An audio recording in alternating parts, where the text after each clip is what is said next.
আসসালামু আলাইকুম রহমতুল্লাহ বরকাতুহ। মাজহার ভাই, আমার এই প্রোডাক্টটা আগে ছিল, যে প্রোডাক্টটা আমি আপনার থেকে নিয়েছিলাম আগে, আলহামদুলিল্লাহ ভালো, এখনো যে আউটপুট ইনপুট পাইতেছে আলহামদুলিল্লাহ। এখন তো রাত্রে, আজকে আপনার 7 তারিখ, এখন 8:30টার সময় আপনাকে কল দিতেছে, কল ধরতেছেন না।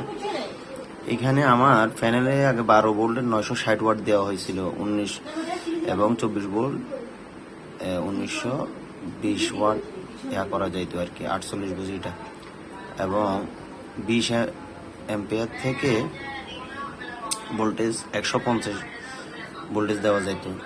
কিন্তু এখন নতুন যেটা দিচ্ছেন ওইটার ভিতরে 720 লিখছে এবং 1400 দিছে। এটা কিন্তু আমার আসলে আর ভিতরের এটার অবস্থা ভেঙে গিয়েছে। এখন আমি আপনার কল দিতেছি, ওইটাতে কল করা হয়েছে, অফিসের নাম্বারটা রিসিভ করতেছে না।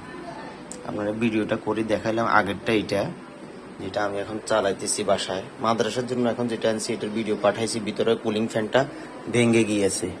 এখন এটা তো প্রবলেম, এবং এটা আর একটু এটা থেকে একটু দুর্বল হয়েছে আমি দেখলাম। যে আপনি একটু দেখেন তো ভাই, আমার একটু জানাইন এটা দেখে আর পর।